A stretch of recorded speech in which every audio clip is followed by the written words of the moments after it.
Indonesia sebagai negara besar dengan populasi 270 juta lebih penduduk menghadapi tantangan serius dalam hal ketahanan pangan. Data Badan Pusat Statistik menunjukkan tingkat ketimpangan ketahanan pangan di Indonesia meningkat dalam beberapa tahun terakhir. Pada tahun 2020, terdapat 19,16 juta orang atau sekitar 7,38% dari total penduduk Indonesia yang mengalami krisis pangan. Selain itu, data dari Organisasi Pangan Dunia FAO juga menunjukkan bahwa sekitar 35 juta penduduk Indonesia mengalami malnutrisi pada tahun 2020.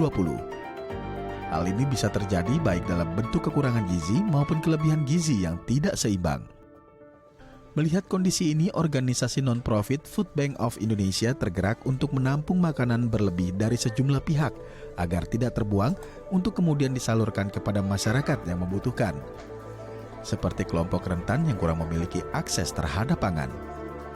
Berdiri tahun 2015, FOI membantu menyelamatkan makanan layak yang berlebih dan berpotensi terbuang dengan melakukan penyortiran, penyimpanan makanan, dan distribusi makanan kepada kaum rentan yang membutuhkan bantuan seperti anak-anak dan lansia.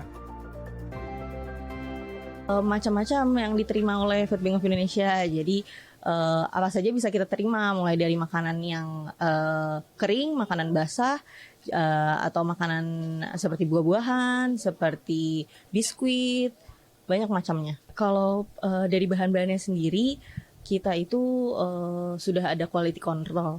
Jadi QC-nya itu dari penerimanya sendiri, pihak ketiganya itu sudah melihat dulu, jadi dari ada penglihatan, penciuman, dan rasanya juga sudah dicek terlebih dahulu. Dalam praktiknya, Food Bank of Indonesia menerima makanan dari sejumlah donatur, seperti perusahaan produk makanan olahan, retail, hingga perorangan. Selain makanan, terdapat juga perusahaan yang memberikan bantuan berupa dana CSR maupun instansi pemerintah yang nantinya dibelikan kebutuhan pangan. Bantuan yang diterima beraneka ragam, mulai dari camilan, susu, kopi, bumbu dapur, makanan olahan, hingga sembako. Penerima manfaat yang berhak hanya yang sudah terdaftar di FOI dan sesuai dengan kriteria, yakni lembaga pendidikan PAUD dan SD dari golongan menengah ke bawah, ibu hamil dan menyusui, lanjut usia, hingga pekerja informal. Jadi karena FOI ini bergerak di bagian membantu sesama ya. Kebetulan di bulan Ramadan ini temanya itu berbagi kegiatan berbagi senyuman Ramadan gitu. Karena kita juga mempunyai program-program yang sama dengan FOI ini. Nah, untuk targetnya sendiri kita di sekitar dari murid kita juga ada dan juga di sekitar tempat sekolah kita ini di lingkungan sekitar. Targetnya itu anak-anak dan lansia.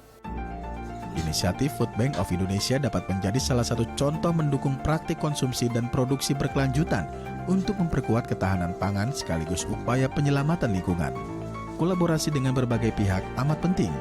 Ketika dapat melakukan pengurangan atau bahkan tidak membuat sampah makanan, itu artinya turut berkontribusi dalam peningkatan ketersediaan pangan di tengah ancaman krisis pangan.